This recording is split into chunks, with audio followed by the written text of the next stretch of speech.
16 de maio de 2014. Está chegando a hora. Corinthians fará neste domingo primeiro jogo oficial na Arena. Pela Copa do Brasil, Santos goleia a Princesa dos Solimões e avança. Aqui no São Paulo, o Muricy mexe no time. E contra o Flamengo, Álvaro Pereira e Rodrigo Caio ficam de fora. Palmeiras enfrenta o Vitória fora de casa e Bernardo pode estrear pelo Verdão. Estudo revela que o calor brasileiro durante jogos da Copa do Mundo, em determinados locais e horários, pode até matar um jogador de futebol. E a FIFA não tem dado bola para isso. É daqui a pouco no Gazeta Esportiva. E ainda, com Neymar recuperado, o Barcelona recebe o Atlético de Madrid em partida que vale o título espanhol. E a definição dos semifinalistas da Libertadores da América. O Gazeta Esportiva volta já!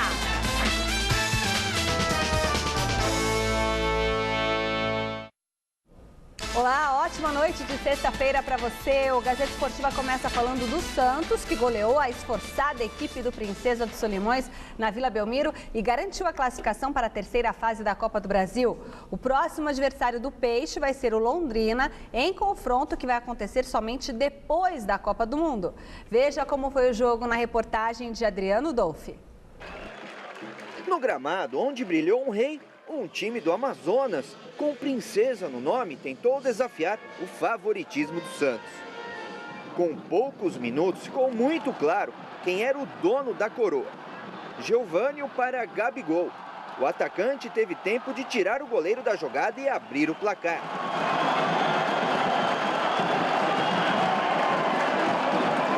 Logo depois, confusão na área do time amazonense. Cicinho não foi bobo e aumentou 2-0.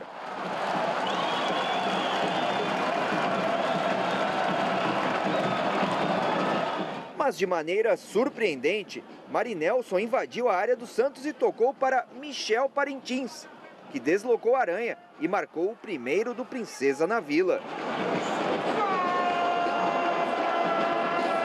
Mas na segunda etapa, o simpático Princesa deu um presentão ao Peixe. E foi o zagueiro He-Man, que se atrapalhou todo e fez o terceiro do Santos.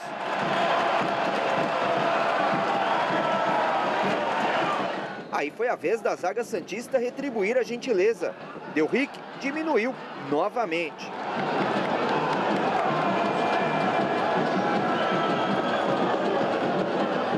E Thiago Ribeiro naufragou o sonho do Princesa dos Solimões num chute cruzado, fechando a conta. Santos 4-2. E olha que poderia ter sido muito mais. Eu acho que a nossa equipe oscilou. Nós poderíamos ter tido um aproveitamento bem melhor em termos de ataque e evitado os gols que nós levamos, né? No Campeonato Brasileiro, o Santos volta a jogar neste final de semana. E apesar de ter o mando de campo, vai iniciar uma série desgastante de jogos longe da Vila Belmiro. Arena Pantanal, o campo de jogo é bom. O problema é viajar para lá, né? Um jogo que nós jogaríamos aqui. Essa logística, ela exige muito da equipe. E o problema não é a Arena Pantanal, o problema é jogar depois em Goiânia, depois jogar no Morumbi, depois jogar em Feira de Santana e depois jogar em São Bernardo. Isso é que eu acho que é destrutivo para qualquer equipe. Eu não sou contra nenhuma arena, nem contra nenhum estado, nem contra nenhum campo, nem contra nenhum clube. Eu sou contra o conjunto da obra, né? Eu acho que a gente jogar da forma que nós vamos jogar, isso, para nós do Santos, é irresistível você permanecer com performance em alto nível, tendo que perceber tudo isso que eu estou falando. Grande noite para você que acompanha o Gazeta Esportiva. Aí surge alguém e fala, mas você é repetitivo. E tem como ser diferente? O calendário nós discutimos ano após ano. Os técnicos reclamam ano após ano, para não dizer rodada após rodada. e nada é feito para mudar. Quer dizer, então você acaba repetindo um discurso na esperança de que alguma coisa um dia mude. Mas é como pregar no deserto, sabe? Não adianta plantar flor porque não vai nascer, não vai germinar. Mas ainda a gente acredita em magia, Flávio. Ora, se o Santos tem a casa dele, né, tem... Poxa vida, por que jogar em Cuiabá? Porque construíram um elefante branco e você precisa justificar a construção do estádio? Tudo bem, sabe, é muito complicado. Eu, sinceramente, por mais que eu faça, que eu tenha boa vontade, tem coisas que eu não consigo entender, Flávio. Aliás, entender eu acho que eu entendo. Se você levar em consideração o sistema, os interesses, a política, tudo isso. Mas é difícil aceitar. Boa noite. Boa noite, Celso, Michele, amigos do Gazeta Esportiva. O Santos não vai poder usar o campo dele, será utilizado para a Copa do Mundo, né? 3 seleções estarão lá na Baixada. E aí fizeram esse bye-bye Brasil aí. Não precisa ser em Cuiabá, né? Não pode jogar em Santos, mas pode jogar para cá, né? Exato, ele poderia jogar, por exemplo, em Barueri e tal. Imagino que Barueri está liberado, que os estádios da Copa, eles não podem ser utilizados. Bom, de qualquer maneira, partindo para a tese em si, aquilo que o Oswaldo falou tem toda a lógica do mundo, sim, é complicado. A ausência de campo, ela é um gerador de problemas. Lembra do Internacional, quando ele ficou fora do campo? Futebol mineiro, quando eles ficaram com aquela reconstrução do Mineirão, o Cruzeiro mudou totalmente o patamar dele depois que o Mineirão voltou. É realmente complicado, é muito difícil. Mas, enfim, é o que a gente sabe do futebol brasileiro. Eu, ao contrário do Celso, não apregou nada, porque decididamente eu não confio nas pessoas que dirigem o futebol, então é bobagem. Está assim, vai ficar assim, e não se esqueçam que acabaram de reeleger Marco Polo Del Nero por unanimidade. Então, é o que eles querem. Em Belém do Pará, o Paysandu se deu bem na primeira partida, venceu o Sport por 2-1 e vai decidir a classificação na próxima quinta-feira no Recife. Veja os gols. Paysandu e Sport Recife mexeram no placar apenas no segundo tempo. Iago Pikachu completou o cruzamento e fez o primeiro do Papão. 4 minutos depois, Felipe Azevedo deixou dele e empatou a partida. Só que aos 28, Marcos Paraná anotou o segundo do time da casa e garantiu a vitória ao Paysandu, que joga pelo empate semana que vem na Ilha do Retiro. Bom, daqui a pouco nós vamos mostrar os preparativos do Corinthians para a estreia oficial no novo estádio do Timão. Esse é o assunto da nossa enquete do site gazetesportiva.net. A pergunta é: a Arena Corinthians será aprovada no primeiro teste oficial, sim ou não, Celso? Assim, pelo que a gente ouve das pessoas que foram lá, tem muita coisa ainda a ser feita, né? Então, obviamente, se você imaginar que um estádio tem que estar pronto, sem mais o que fazer, obviamente que não. Mas, como disse o próprio Johan Volk, que seja entregue aos 45 do segundo tempo. Não tem outra alternativa, mas claro que vai ser aquém daquilo que a gente imagina. Não vai estar pronto, essa é a realidade. Não vai estar pronto, mas acho que se você perguntar no final, e nós vamos mostrar isso no Mesa Redonda, vamos mostrar o lado de fora, o lado de dentro, o que as pessoas vão sentir, como é que elas vão fazer, vamos acompanhar tudo da inauguração do campo do Corinthians, de um modo geral vai ser positivo. Não esqueça que o Corinthians jogava no Pacaembu, né, que convenhamos, entre outras maravilhas, tem um banheiro químico, então vai melhorar, vai dar uma melhorada. Não terá jamais o padrão FIFA, a não ser quando tiver a FIFA por aí, depois vai cair naquele esquema brasileiro e tal, mas que é uma evolução, sem dúvida, é uma evolução. Bom, o resultado sai no final do programa de hoje. Libertadores, 2 partidas ontem definiram os confrontos da semifinal. No estádio Centenário, em Montevidéu, o Defensor ganhou do Nacional de Medellín por 1-0 e vai enfrentar o Nacional do Paraguai. Na altitude de La Paz, a festa foi do Bolívar, que fez 1-0 no Lanús e agora vai decidir com o São Lourenço do Papa uma vaga para a final. Depois de vencer o Atlético Nacional por 2-0 na Colômbia, o Defensor conseguiu outra vitória no jogo da volta. Nico Oliveira, aos 44 do segundo tempo, fez explodir o estádio Centenário. Numa das semifinais, a equipe uruguaia vai enfrentar o Nacional do Paraguai. No outro jogo da noite de ontem, o Bolívar escreveu mais um capítulo inédito na história do clube, ao vencer o Lanús por 1-0. O empate sem gol já era o suficiente para o time avançar, mas o atacante Arce deixou o dele no finalzinho da partida e confirmou uma classificação histórica ao Bolívar. O adversário agora será o São Lourenço. Olha, a exemplo do que aconteceu no ano passado, um campeão inédito. O ano passado a gente fala muito, né? O futebol brasileiro não teve ninguém na semifinal. Vamos lembrar um pouquinho? Se o Vitor não tivesse feito aquela defesa contra o Tijuana no pênalti no último minuto, a coisa era exatamente a mesma. Não teria nenhum brasileiro em semifinal e teríamos um campeão inédito, né? E teve um campeão inédito que foi o Atlético. O nível do futebol sul-americano está muito parelho. Muito parelho mesmo. Vocês vão dizer, pô, mas o Brasil ganhou as últimas 4. Lembra do Santos? 4 brasileiros caíram em oitavas no mesmo dia e o Santos passou e depois ele chegou na final e foi campeão. Então você tem o time do Neymar, você teve o time do Tite, que era um time excepcional. E o ano passado aquele time do Atlético, ganhando nos pênaltis e tal. Não estou desmerecendo, só estou colocando situações. Mas o nível está muito parelho. O futebol sul-americano é aquele que sofre contra times da África, contra time, né, por exemplo, contra os marroquinos, perde para time do Congo. É um inferno para passar por asiático nos mundiais. Então, o nível está muito baixo. Eu li em 3 dias o livro do Simeone. E uma das explicações para ele, que é sul-americano, é a seguinte. A violência, ela é total no futebol sul-americano. As torcidas bandidas, elas tomam conta dos estádios. E isso gera um medo muito grande de treinadores, de jogadores, de ousar, de fazer alguma coisa. Como na Europa os bandidos foram afastados dos estádios, a coisa é mais leve, mais família, então você pode usar mais, você pode arriscar mais. Aqui faz-se o mais simples. Somado, aí já por minha conta, essa é a opinião do Simeone. A minha é que, além disso, a incompetência nas fileiras de base é um negócio horroroso. Não existe plano nenhum para você fazer não tem projeto de treinamento tático. A desinformação é muito latente, é muito grande. Então, você tem o futebol do nível muito pequenininho. Esses times que estão aí, esses 4, são do nível dos times brasileiros que estavam na Copa, na Libertadores. E do nível dos times paulistas que não conseguiram nem chegar lá. Não esqueça que o Campeonato Paulista recentemente foi vencido pelo Ituano. Então, está mais ou menos por aí. Calhou de ser esses 4. O ano que vem pode ser que não tenha nenhum deles, mas outros 4 desse mesmo nível também. Nas categorias de base prevalece um interesse pessoal, sim, né? De você fazer um jogador, exatamente. De fazer um jogador para vender e fazer dinheiro. Não é para montar um time, não tem uma filosofia como tem o Barcelona, como tem o próprio qualquer time, Bayern, Arsenal, qualquer um.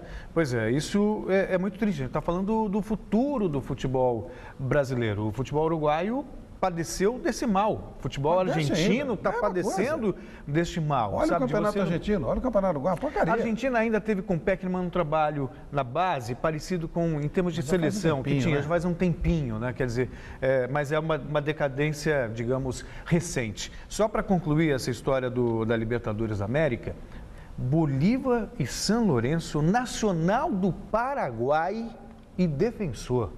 Quer dizer, são 4 times que, assim, você excluindo o São Lourenço, que é tradicional. Algum deles é pior que o Ituano? Ou seja, se disputasse o Campeonato Paulista, eles fariam estrago, né? Fariam. Então tá tudo certo. Sim, pois é. Então tá tudo certo. O time do Papo, o São Lourenço, né, que é o grande da Argentina, de Buenos Aires, que nunca ganhou a Libertadores, tem a chance agora. Tá tudo se encaminhando para ele. Deles ganhou uma vez. É que estou dizendo em termos de grandeza. É que o São Lourenço, ele já vendeu semifinal, ele é enrolado, sabe? É um time meio enrolado. Vamos ver se o Papa ajuda. Copa do Mundo, desde que os horários dos Jogos do Mundial foram anunciados, médicos e especialistas da fisiologia alertaram para o perigo dos atletas atuarem sob o forte calor. Nada foi feito e o assunto pode ir parar na justiça. Veja na reportagem de Alexandre Silvestre. Após 2 anos municiando a FIFA com informações de um estudo conduzido pelo fisiologista Turíbio Leite sobre os riscos que os jogadores irão correr em jogos da Copa do Mundo do Brasil, devido ao forte calor, principalmente no norte e nordeste do país, que terão partidas às 11 da manhã e 3 da tarde, a Federação Nacional dos Atletas Profissionais de Futebol decide entrar na justiça baseada em questões científicas e jurídicas. Existe autorização do Estado para a FIFA organizar da maneira que ela bem entendesse todos os jogos, inclusive os horários. Porém, nenhuma legislação ela pode se sobrepor à Constituição Federal. Vai trazer um dano para o ser humano, isso é como se fosse uma cláusula pétrea. Isso não é possível. Essa lei ela está passível de inconstitucionalidade e de ilegalidade. A gente tem um histórico, acho que a grande maioria acompanhou aqui, nós conseguimos mudar os jogos das 4 horas da tarde no horário do verão para 5, jogo a 1h da tarde, né? Nós não temos referência de jogo a 1h da tarde. Nós temos um estudo científico que é o primeiro no mundo, né? com base na saúde do atleta, um estudo que a gente chama de dentro para fora, e queremos discutir com vocês. E a FIFA nada de novo. O negócio, o futebol, muitas vezes está acima da saúde de quem proporciona o espetáculo dentro de campo. Não é terrorismo dizer que é possível você ter um caso de lesão neurológica. Você pode ter uma lesão neurológica. É só perguntar para qualquer especialista, qualquer neurologista, o que significa temperatura acima de 40 graus para o cérebro no indivíduo.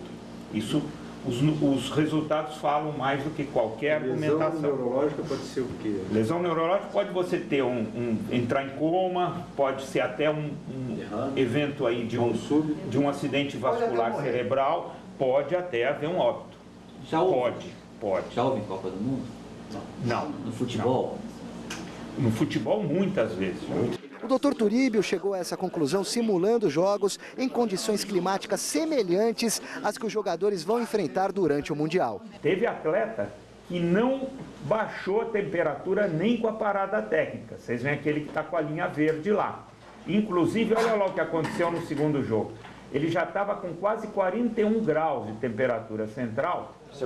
No segundo tempo. Ele pediu para sair com mal-estar, foi atendido com todos os sintomas daquela hipertermia, que é a situação do desconforto pelo calor excessivo. 11 atletas moravam em Fortaleza, eram acostumados com a temperatura de lá. Na próxima segunda-feira, a FENAPAF passa a bola para a Justiça do Brasil. Quer que os jogos das 11 da manhã e das 3 da tarde durante a Copa do Mundo não comecem antes das 17 horas. E será que o juiz escalado para tomar conta desse processo entrará duro na dividida com a FIFA ou vai tirar o pé? Então, mesmo que existisse lá, olha, é possível jogar 1 da tarde, se existem indícios ou existem provas de que ali há dano para o jogador, essa lei, para falar um português mais simples, é uma lei inválida. O juiz tem total condição de dizer qual lei vale e qual não vale. Pode até, assim, se a preocupação é a saúde dos atletas, eu acho até legítimo. Agora, o que me espanta, eu vejo o sindicato, assim, dos atletas, né, atuante nessa questão da Copa do Mundo. E por que eu não vejo o sindicato também brigar, por exemplo, contra os clubes de futebol que não pagam salários para os jogadores? Tivemos vários exemplos no ano passado. Esse ano o Botafogo estava aí sem pagar salário, vários clubes devendo para atleta, tem dificuldades financeiras. Não vejo uma mobilização do sindicato, não vejo o sindicato se também posicionando de maneira contundente, vamos parar o campeonato.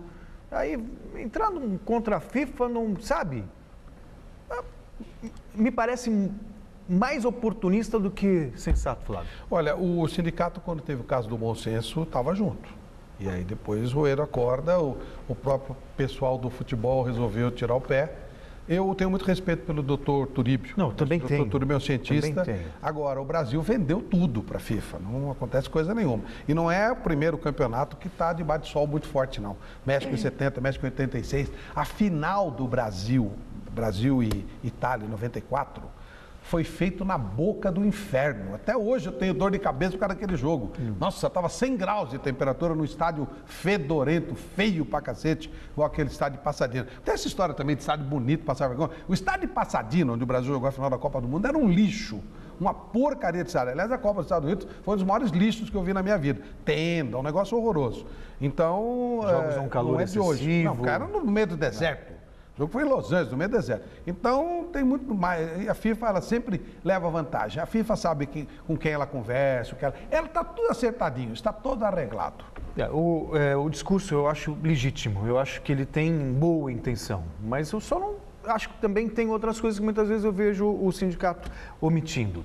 Outra coisa, o Blatter deu uma entrevista na TV Suíça e foi questionado sobre os protestos no Brasil contra a Copa do Mundo. E aí ele disse o seguinte: não dá para fazer todo mundo feliz. Além do mais, a insatisfação das pessoas se deve a promessas não cumpridas, especialmente pelo presidente Lula. Na ocasião, o Brasil era a 6ª economia do mundo, imaginava-se uma evolução natural do país economicamente, o que se viu foi um declínio, portanto, ele tira o corpo fora. Não dá para fazer todo mundo feliz, mas a FIFA vai sair daqui feliz, Flávio. Vai deixar o ônus, depois da Copa que se vê. 4 bilhões dólares ou de francos suíços, mais ou menos. A FIFA está ganhando um caminhão de dinheiro, mas a FIFA é do esquemão, né? Isso é Ricardo Teixeira, João Avelange, tudo do esquemão aí. Só para vale dizer que o governo esperava ter a ajuda da iniciativa privada para construir os estádios e disse que não conseguiu e acabou gastando 8 bilhões de reais, o que o Flávio Prado... Antes, Vicente, ninguém vai pôr um centavo porque é mico. Fizeram porque quiseram fazer. Futebol internacional. Nesse final de semana, o mundo conhecerá o campeão espanhol da temporada 2013-2014. Apesar do campeonato ser por pontos corridos, a última rodada terá uma verdadeira final. O Barcelona recebe o Atlético de Madrid, que só precisa de um empate para ficar com a taça. Ultimamente, a descontração tem sido uma constante nos treinamentos do Atlético de Madrid. Também não é para menos. A equipe faz uma temporada sensacional, que poderá terminar com a conquista de 2 títulos. O primeiro deles, o do Campeonato Espanhol, será decidido amanhã contra o Barcelona. Para esse jogo, ele está de volta. Diego Costa está recuperado e já foi confirmado pelo técnico Diego Simeone na manhã de hoje. Ele está bem, terminou o treino sem nenhum problema e amanhã jogará desde o início. Em relação ao jogo, Simeone disse que não acredita numa definição rápida, em poucos minutos. O treinador falou que espera um início com muita pressão do adversário e que o Atlético, com toda certeza, irá jogar contra o melhor Barça dos últimos tempos. Ainda mais dentro do Camp Nou, com a torcida a favor. Ele terminou dizendo que imagina uma equipe bem mais complicada do que aquela que já enfrentou nesta temporada, sobretudo no começo do jogo. Me imagino al Barcelona mais complicado de los que hemos jugado neste último tempo, sobretudo no arranque do partido. Um simples empate dá o título ao Atlético. Do outro lado, o Barcelona, ainda na tarde de ontem, prestou uma bela homenagem ao zagueiro Puyol, que concedeu entrevista coletiva para anunciar a aposentadoria do futebol. Praticamente todo o elenco do Barcelona estava presente na sala de imprensa. Até o presidente de honra do Barça, Johan Cruyff, acompanhou a despedida. Emocionado, Puyol disse que nos últimos tempos não pôde ajudar o time como gostaria e que será bem difícil jogar em qualquer outro clube no futuro. Aos 36 anos, o zagueiro se despede do Barcelona, levando na bagagem 21 títulos pelo clube. Pela seleção espanhola, ele venceu a Eurocopa de 2008 e a Copa do Mundo em 2010. Já no treinamento desta manhã, com Puyol no gramado, a equipe fez uma movimentação rápida. E se Diego Costa está confirmado do lado de lá, Neymar também vai para o jogo. Para o Barcelona, só a vitória interessa. 1-0 daqueles bem magrinhos já é o bastante. E, pelo que parece, ninguém gostaria de ganhar mais esse título do que o técnico Tata Martino. Desejo com toda a alma ganhar o partido de amanhã. Desejo com toda a alma ganhar a partida de amanhã. Desejo com toda a alma ser campeão com o Barcelona. Mas nessa conquista, se vier, não mudará em nada a minha maneira de ver as coisas. Eu decido o que quero fazer.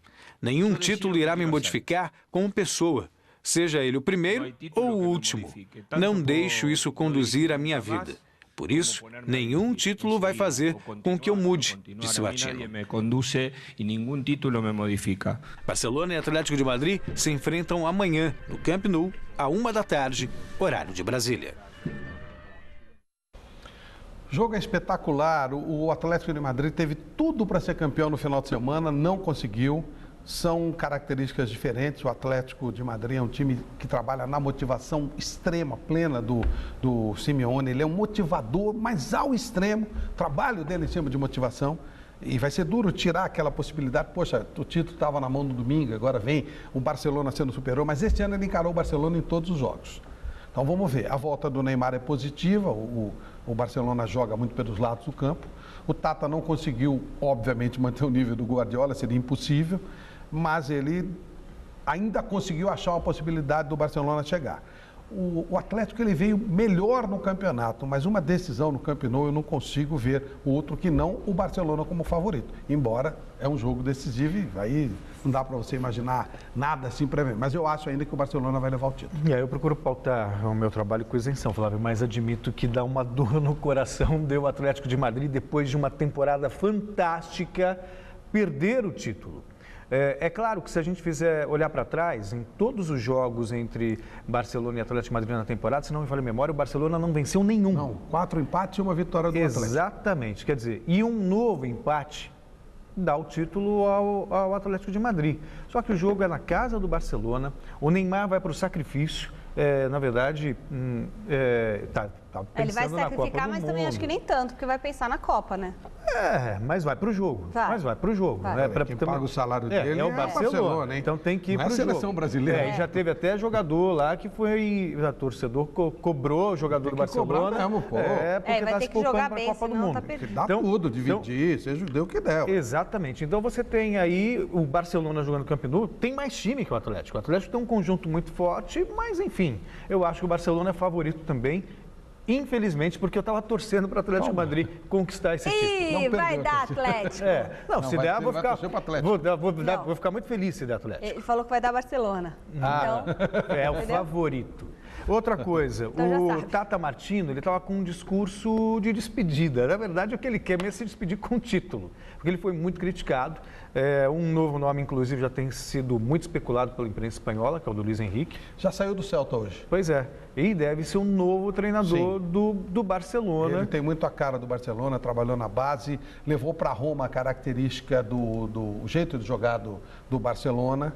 É o cara, é uma bela indicação. Eu também acho, então, ele deve ser um novo técnico do Barcelona. Quem sabe o Tata Martino não volta para a Argentina ou vai para um outro clube na Espanha como campeão espanhol.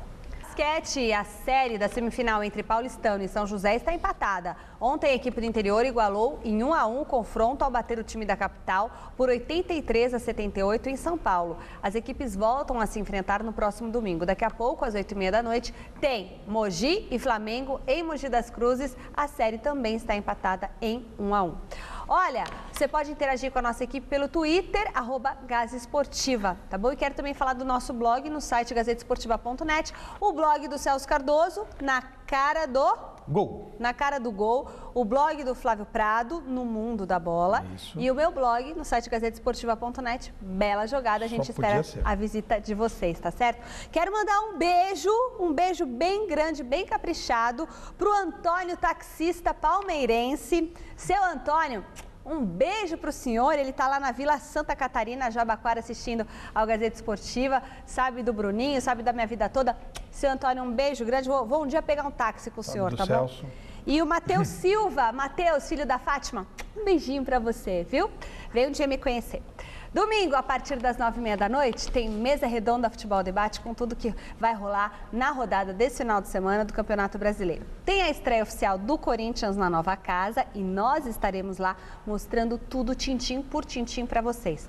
Também teremos reportagens especiais e o nosso time de comentaristas no estúdio.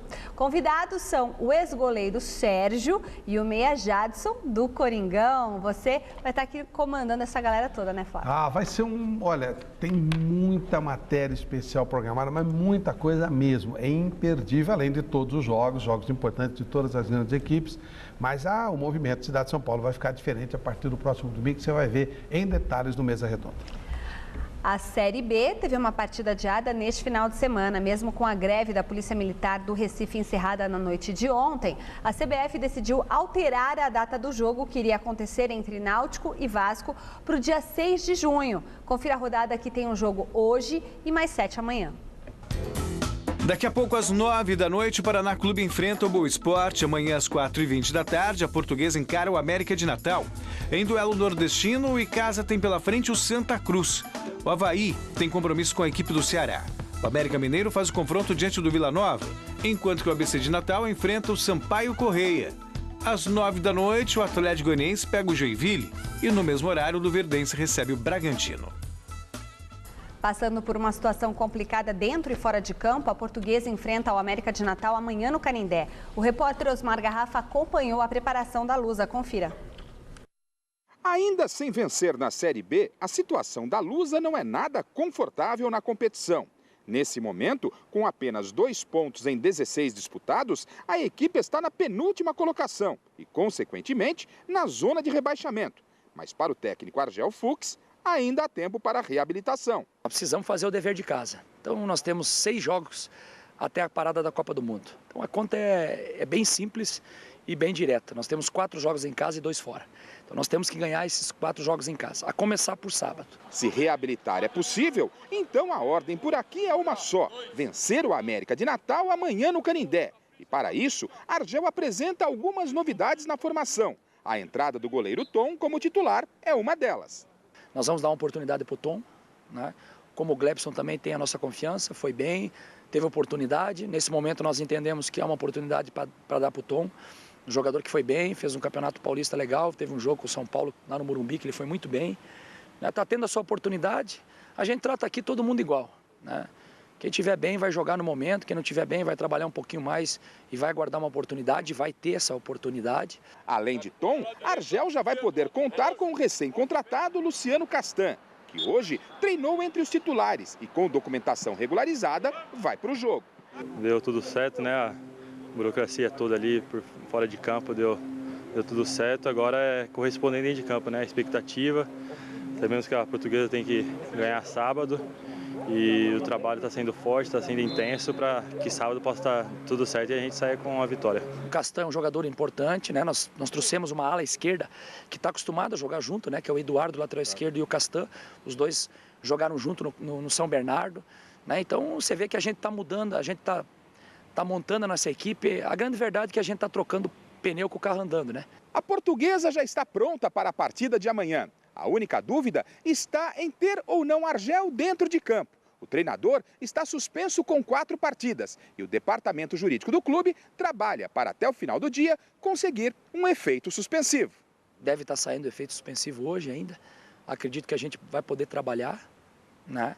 Agora o treinador não joga, né? Quem joga é os jogadores, né? O treinador assume a responsabilidade.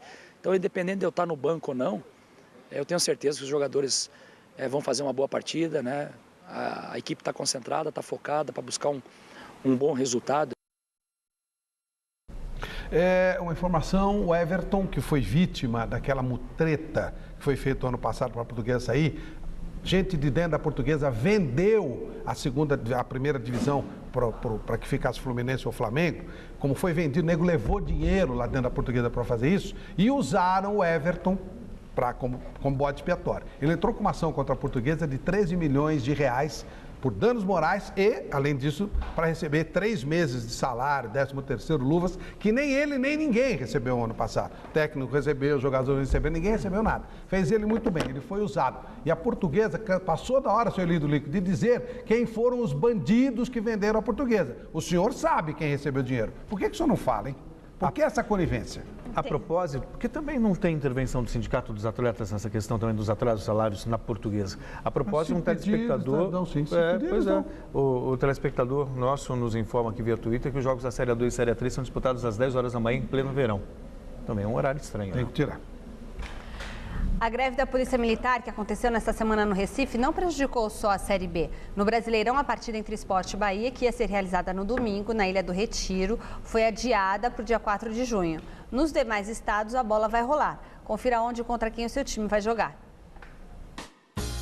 Amanhã, 6h30 da noite, o Cruzeiro pega o Curitiba no Mineirão. No domingo, às 4 da tarde, tem Flamengo e São Paulo no Maracanã. Em Porto Alegre, o Grêmio tem compromisso com o Fluminense. O Atlético Paranaense encara a Chapecoense em partida que será jogada em Maringá. E o Corinthians estreia oficialmente o novo estádio contra o Figueirense. Às 6h30, o Palmeiras vai até Salvador visitar o Vitória no estádio Pituaçu. Na Arena Pantanal, o Santos tem pela frente o Atlético Mineiro e o Criciúma recebe o líder internacional no Heriberto Rios. 4 jogos, 2 derrotas, 1 empate e apenas 1 vitória. Primeira equipe fora da zona de rebaixamento, o Flamengo aposta na estreia do técnico Ney Franco e nos gols do brocador Hernani, que volta após quase 2 meses recuperando de uma lesão nas costas para vencer o São Paulo no Maracanã. O meio-campo André Santos falou da expectativa para o duelo entre tricolores e rubro-negros.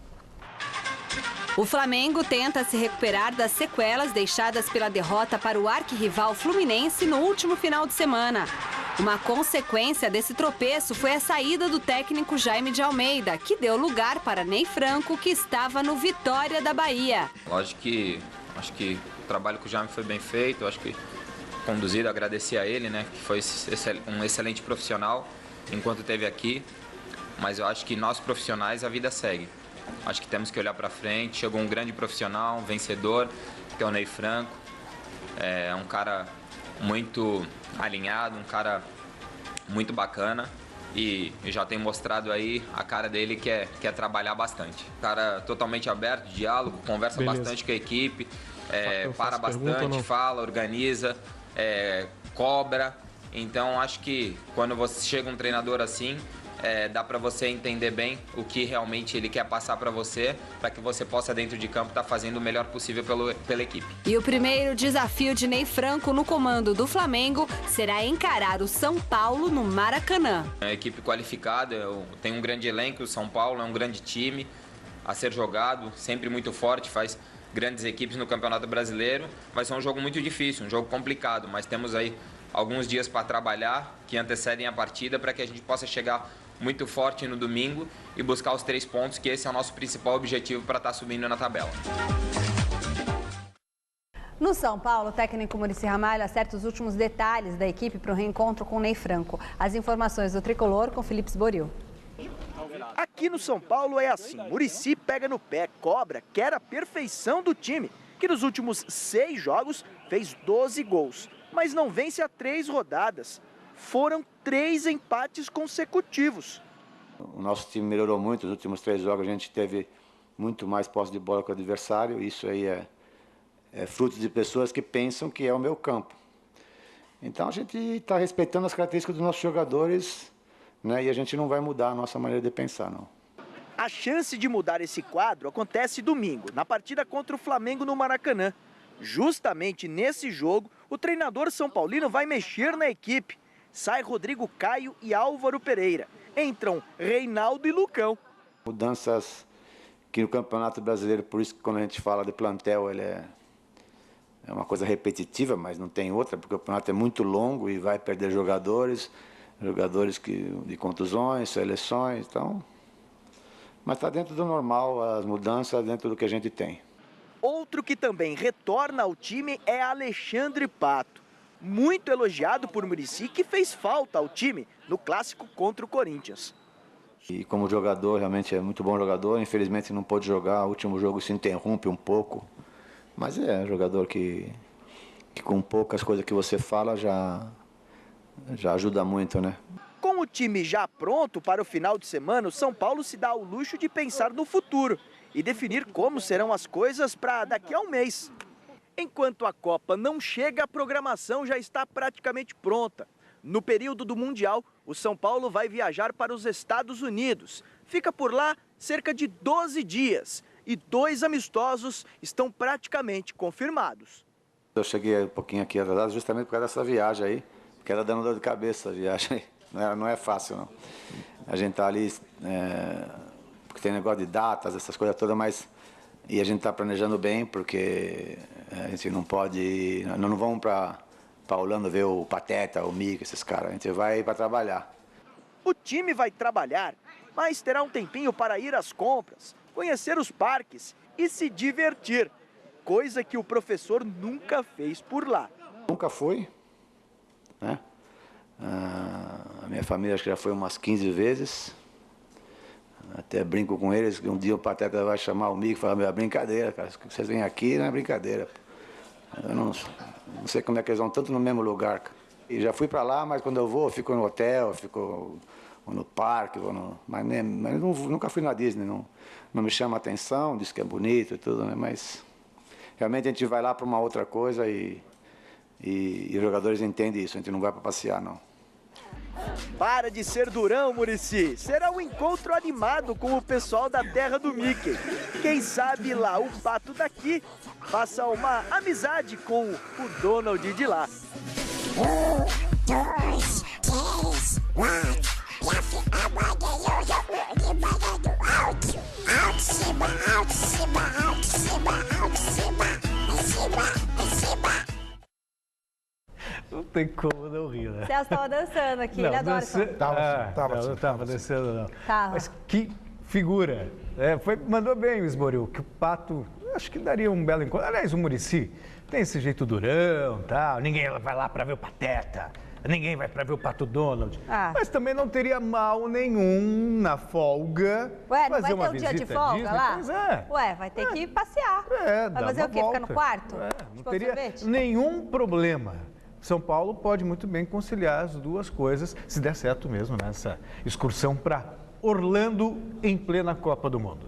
Aliás, você conhece o Pato Donald e o Pateta? Você acha que eu sou criança, cara? Eu sou menino? Pô, tá brincando? Não conheceu? O máximo que eu posso ter ido na Disney é umas 20 vezes, no máximo. E olhe lá, e encontrar e tirar foto com o Pato Donald e o Mickey, se tanto umas 15. Que é isso, cara? Me respeite. Sou um cara sério. Olha... Eu não sei se vai valer a pena treinamento, essa coisa toda, mas que vale a pena visitar o Pateta e o Mickey, isso eu recomendo amplamente, pode ter certeza. Depois da turbulência pela saída de Allan Kardec e da queda de Gilson Kleina, o Palmeiras venceu 2 seguidas e viu o ambiente na academia de futebol melhorar. Domingo, o Verdão tem o Vitória pela frente, mais uma vez com Alberto Valentim no comando. 2 jogos, 2 vitórias. 5 gols marcados e nenhum sofrido. Tudo isso com Alberto Valentim, técnico interino que assumiu o comando do Palmeiras depois da demissão de Gilson Kleina. Apesar dos bons resultados, o treinador não acredita que tenha conseguido implantar sua filosofia no Verdão. É com o tempo que os jogadores vão pegando aquilo que eu gosto, da maneira que eu gosto. Precisa de um pouco mais de tempo. Mas Alberto não terá esse tempo todo para fazer o Palmeiras jogar da maneira como gosta. Mesmo se conseguir mais vitórias nos próximos jogos, ele não acredita na possibilidade de ser efetivado. As coisas estão muito claras e eu entendo muito bem o que a diretoria está fazendo. Como eu falei outras vezes, porque às vezes você fala da boca para fora, fala porque tem que ser falado assim. Eu, sinceramente, não tenho pensado, e se não chegar daqui a 3 jogos, nós vencemos 3 e quem sabe eles me coloquem. Não pensei mesmo. Estou pensando cada dia no adversário que vai jogar contra a gente. E, sinceramente, como eu falei em outra oportunidade, não sei se vai ser no próximo jogo, ou mais 1 ou 2, mas eu tenho certeza que o treinador vai chegar. Apesar de não ter conseguido colocar em prática no Palmeiras tudo aquilo que pensa sobre futebol, Alberto Valentim já conseguiu fazer reagir um grupo que vinha de 3 derrotas consecutivas. Segundo ele, muito do que foi feito até agora foi conseguido na base da conversa. Nós ficamos tristes por causa da saída do Gilson, mas não tínhamos muito tempo para ficar pensando nisso. Ou seja, nós tínhamos que recuperar rapidamente, que era o jogo já contra o Goiás, no sábado. Né? Eu cheguei na quinta, sexta e sábado, dia do jogo, a gente já tinha que dar uma resposta para nós mesmos, que eu falei para os jogadores. Eles compraram essa ideia de uma forma fantástica, se entregaram ao máximo, correram muito, se doaram e a gente conseguiu reverter aquele clima, um pouquinho de desconfiança, de tristeza. A gente está recuperando aquele futebol que a gente já vinha jogando com o Gilson no começo da temporada. Para enfrentar o Vitória domingo em Salvador, Alberto será obrigado a mexer de novo no time. Convocado para a seleção sub-21, Leandro não joga. E o William Matheus machucado é dúvida. A única certeza da ausência é do Leandro. Do William Matheus e de algum outro jogador a gente ainda não sabe. Nós vamos procurar fazer tratamento intensivo com o William até a hora da viagem, né, para ver se a gente consegue recuperar esse jogador. Enquanto isso, o Palmeiras vai fazendo a sua seleção, e está certo, o Palmeiras de novo andando na frente, escolhendo um executivo para o futebol, e o Alberto não tem nada de bobo, não. A gente vê que ele conhece futebol, que é um cara que tem boa noção, que é um cara estudado no futebol e que poderá lá na frente vir a ser até um técnico com porte grandão. Agora, o Palmeiras precisa do nome, aquela coisa para se impor. Mas o Alberto está fazendo direitinho o trabalho dele, por isso não precisa ter pressa, não. Então, é uma pena, Flávio, que você não veja um trabalho de sucessão dentro do próprio clube. De repente você tem com o Barcelona mesmo, quer dizer, vai subindo exatamente em pessoas que trabalham na comissão técnica. Claro. E agora o Luiz Henrique. Então, e aqui não tem, as pessoas olham para o novato com desconfiança. E a gente consegue enxergar a competência, porque a questão é o respaldo, né? A possibilidade de fazer um trabalho de médio e longo prazo. De qualquer forma, a expectativa é para a chegada do Dorival. Esse é o nome mais forte no Palmeiras, mas o técnico interino palmeirense tem um futuro bom pela frente. Se não for no próprio Palmeiras, numa outra equipe menor, onde ele possa realmente fazer um bom trabalho. Hora de falar do Corinthians, que se prepara para enfrentar o Figueirense na festa que vai marcar o primeiro jogo oficial na Arena Itaquera. As informações do Timão com o repórter Adriano Dolfi. Está chegando a hora. Domingo acontece o primeiro jogo oficial do Corinthians na nova arena. Por isso, o Mano Menezes programou 2 treinamentos por aqui. Uma espécie de adaptação às instalações e ao gramado, que mais parece um tapete. Os operários deram até uma atrasadinha no trabalho. Sabe como é que é? Aquela foto, aquele vídeo para guardar de recordação. E sob os olhares de André Sanches, uma rápida conversa do treinador com o elenco. E aí sim, bola rolando. E André Sanches comentou a recente visita de representantes do Ministério do Trabalho, que apontaram irregularidades nas construções das estruturas provisórias e ameaçaram interditar mais uma vez a Arena Corinthians a menos de um mês da abertura da Copa do Mundo. Olha, o que eu entendo, a festa não faz parte do escopo da obra, apesar de estar no terreno do estádio, né? Nós vamos ter a reunião agora, mas se tem alguma coisa errada tem que proibir e parar. Segurança em primeiro lugar. O valor do preço dos ingressos no jogo de domingo, bastante criticado pela torcida, também foi assunto. Qualquer tipo de preço que você vai por aqui vão reclamar. Eu acho que o torcedor corintiano tem quem pague 1.000, quem pague 400, quem pague 300 e quem pague 35. Hoje quem é sócio torcedor, o ingresso mais barato é 35. Lógico que aqui ninguém quer explorar ninguém, mas vai ter todos os níveis de torcedores, vai ter opções de comprar, caros e baratos.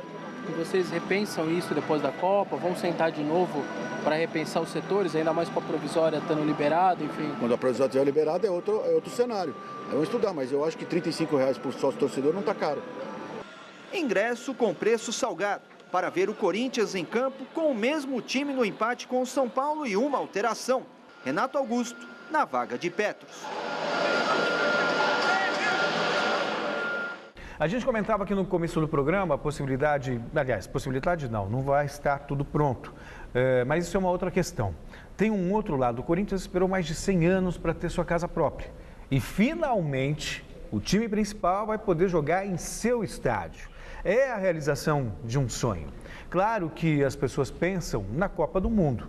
E é um compromisso firmado, o governo brasileiro, o COL, e faz parte de um cronograma. Então, quando você pensa em Copa do Mundo, você questiona o atraso e o fato de não ficar pronto. Agora, para o corintiano mesmo, que está pouco ligando para a Copa do Mundo, ele está pensando no estádio que ele vai ter. Pronto ou não, é a casa corintiana. Por isso, pelo menos, se existe algum desalento por parte do torcedor da seleção brasileira em termos de mundial, o torcedor do Corinthians é um sorriso só, Flávio. Não, e tá de parabéns o Corinthians. Eu não tô nem aí com a Copa. Eu sou daqueles que não tô nem um pouco preocupado. O cara fala assim, nós vamos passar vergonha. Eu não vou. Eu não tô nem um pouco preocupado com a opinião que o gringo vai ter daqui. Não importa um pouco. Não quero nem saber. Tem que ter um estádio legal, uma coisa. Eu tenho medo da gestão. Eu quero ver como é que esses caras... Agora, se você tiver um estádio desse, encher de torcedor uniformizado, aquela várzea, aí não adianta nada. Tem que ter um estádio desse com gestão profissional. Coisa que o pessoal do Palmeiras está fazendo, gestão profissional. É isso que me preocupa. Agora, o estádio não vai estar pronto. Está atrasado mesmo, porque é bem brasileiro, né? Que é bem esculhambado, bem Brasil. Mas o Corinthians é uma grande vitória, sim. E antes que alguém diga, levou dinheiro público, não foi exatamente isso, mas como todos, né? Quando o São Paulo fez o Morumbi, o presidente era o Laudo Natel, que era ligado ao governo.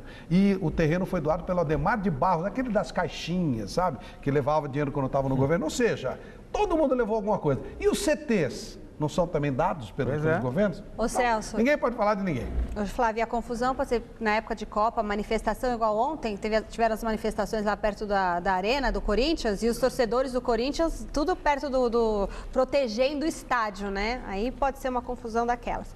Fim da enquete, a Arena Corinthians será aprovada no primeiro teste oficial? Não, 54% dos votos. O programa termina aqui, tchau. Até daqui a pouco no Jornal da Gazeta. Um abraço, tchau.